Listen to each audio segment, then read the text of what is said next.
5 फरवरी को जो मिल्कीपुर में उपचुनाव होना है, उसको लेकर समाजवादी पार्टी और भारतीय जनता पार्टी दोनों ही लगातार कवायद में जुटी हुई हैं। कवायद ये है कि इस बार येन केन प्रकारेण किसी भी तरह ये सीट उनके खाते से जाने ना पाए, उनके पाले से जाने ना पाए। भारतीय जनता पार्टी जहां पर इस सीट को प्रतिष्ठा से जोड़कर देख रही है, क्योंकि पिछले लोकसभा चुनावों में अयोध्या में फैजाबाद की जो लोकसभा सीट है, अयोध्या के नाम से जो जानी जाती है, वो सीट लोकसभा चुनावों में भारतीय जनता पार्टी के हाथ से निकल गई थी। उस परिदृश्य में भी जब राम मंदिर का जोर शोर से प्रचार हुआ था, उसके बाद भी भारतीय जनता पार्टी ने को अयोध्या से, फैजाबाद सीट से हार का सामना करना पड़ा था। लिहाजा अब जो मिल्कीपुर में उपचुनाव का ऐलान हुआ है, तो फिर ये भारतीय जनता पार्टी के लिए बहुत बड़ी प्रतिष्ठा का सवाल है। उधर समाजवादी पार्टी, जो कि फैजाबाद लोकसभा सीट की जीत से गदगद है, अवधेश प्रसाद के समाजवादी पार्टी से सांसद मनोनीत किए जाने के बाद अखिलेश यादव बहुत ज्यादा गदगद हैं, अति उत्साह में हैं। तो उनको उम्मीद है कि इस बार मिल्कीपुर की सीट निकालकर सीएम योगी को एक और चुनौती देने का काम करेंगे।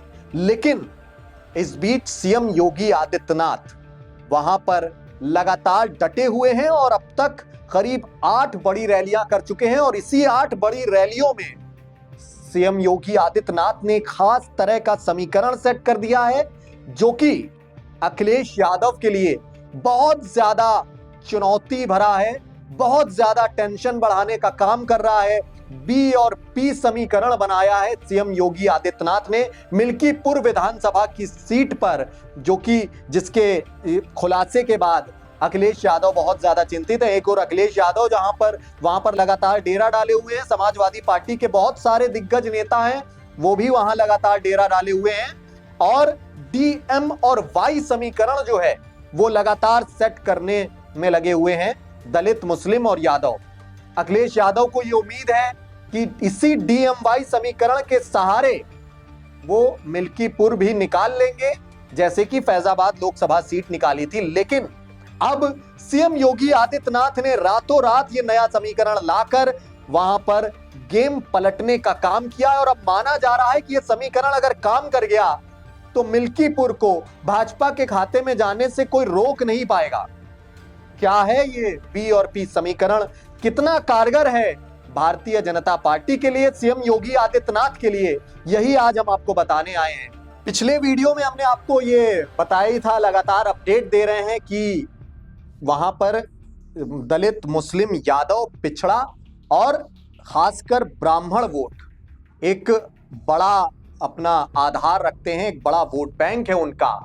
और इसी वोट बैंक के सहारे वहां पर ये सारे जो वोट बैंक हैं वही निर्णायक भूमिका अदा करते हैं। अब सबको पता है कि यादव वोट बैंक जो है और मुस्लिम वोट बैंक है वो सीधे तौर पर समाजवादी पार्टी की ओर देख रहा है। लेकिन जो करीब 20% वहां के ब्राह्मण वोट बैंक है जो 20% है, उसको लेकर योगी आदित्यनाथ को बहुत ज्यादा उम्मीदें हैं।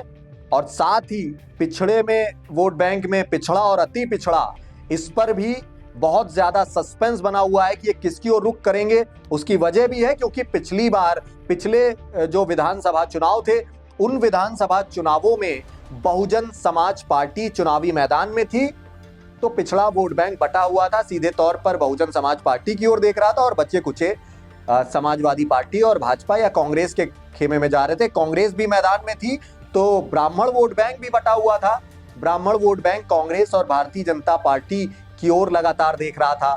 एक बड़ा जो धड़ा था, करीब 40%, उसने कांग्रेस का साथ दिया था। अब जब कांग्रेस और बहुजन समाज पार्टी दोनों ही मैदान से बाहर हैं, सीधे तौर पर समाजवादी पार्टी और भारतीय जनता पार्टी के टक्कर का मुकाबला है, आमने सामने का मुकाबला है।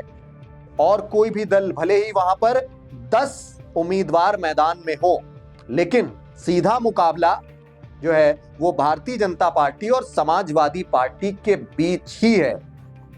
25 साल बाद ऐसा संयोग बन रहा है, हम आपको बताएं कि जो सीधे तौर पर दो पार्टियों के बीच मुकाबला हो, नहीं तो वहां पर मिश्रित मुकाबले ही देखने को मिलते हैं। बहुत सारे दलों के बीच कांटे की टक्कर देखने को मिलती है, वोट बटा हुआ नजर आता है मिल्कीपुर का। लेकिन इस बार ऐसा कुछ नहीं है।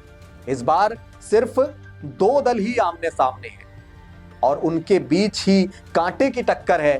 तो भारतीय जनता पार्टी और समाजवादी पार्टी के बीच ही, जैसा हमने आपको बताया, कि सीधे तौर पर मुकाबला है और 25 साल बाद ऐसा संयोग बन रहा है, जैसा कि हमने बताया। तो लिहाजा इस बार दलित, मुस्लिम, यादव, पासी, पिछड़ा, अति पिछड़ा, सारे वोट बैंक की ओर नजरें हैं दोनों ही दलों की। लेकिन सीएम योगी आदित्यनाथ ये भली बात ही जानते हैं कि बी और पी समीकरण अगर वहां सेट हो गया, अपने पाले में बी और पी वोट बैंक आ गए, तो मिल्कीपुर की नैया पार लगाने से, भारतीय जनता पार्टी की ओर ये सीट करने से कोई नहीं रोक पाएगा। अखिलेश यादव की ये सारी कश्मकश जो है वो जाया ही हो जाएगी। लिहाजा अब सीएम योगी आदित्यनाथ अपनी हर रैली में, जो अब तक 8 रैलियां कर चुके हैं, उन हर रैली में उनका जोर यही है, अपनी योजनाओं और ऐलान के जरिए उनका जोर यही है कि ब्राह्मणों और पिछड़े वोट बैंक को लुभाया जाए। अब हमारे पास एक डेटा है, वो हम आपको बताते हैं कि क्यों खास है ये बी और पी समीकरण, और वहां के जो जातीय समीकरण हैं, वो कास्ट फैक्टर वहां के वो क्या कहते हैं, किस ओर रुख करते हैं, वो आपको बताते हैं। पहले जनाधार देखते हैं, यहाँ पर कितना वोट बैंक, कितना जनाधार है। यहाँ पर करीब 3,23,000 मतदाता टोटल हैं। 1 लाख से ज्यादा जो है वो दलित मतदाता हैं। दलित वोटों में करीब 60,000 जो हैं वो सिर्फ पासी समाज का ही वोट है। ये अब तक का डेटा है। 65,000 जो है वो यादव मतदाता हैं। इसके बाद ब्राह्मण जो है वो 50,000 हैं, मुस्लिम जो है वो 35,000 हैं, ठाकुर 25,000, गैर पासी दलित जो है वो 50,000 हैं, मौर्य वोटर्स की संख्या जो है वो 8,000 है, चौरसिया 15,000 है, पाल 8,000 है।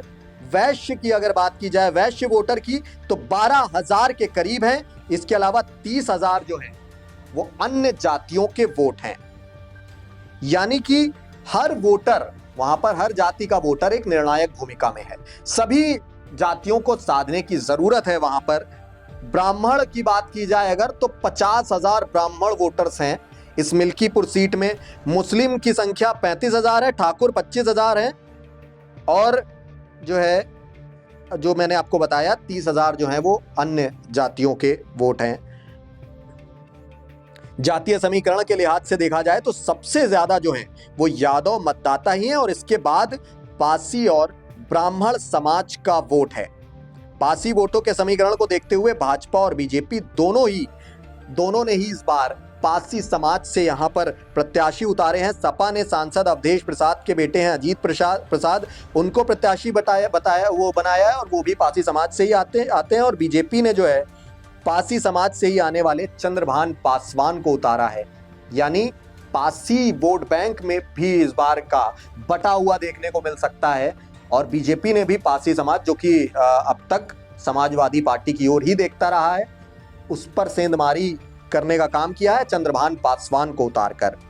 अब ये डीएमवाई से ज्यादा बीपी समीकरण क्यों अहम है, आपको ये अब समझाते हैं। मिल्कीपुर की जो सीट है, दलित, मुस्लिम, यादव वोट मिलकर ही, जैसा हमने आपको बताया कि उपचुनाव जीता जा रहा है, लेकिन फिर जो वोट है वो इस बार दलितों का वो 2 हिस्सों में बढ़ गया। एक पासी है और दूसरा गैर पासी और दलित के बीच है। पासी समाज से दोनों ही प्रमुख पार्टियों के कैंडिडेट होने की वजह से वहां पर बिखराव देखने को मिल सकता है।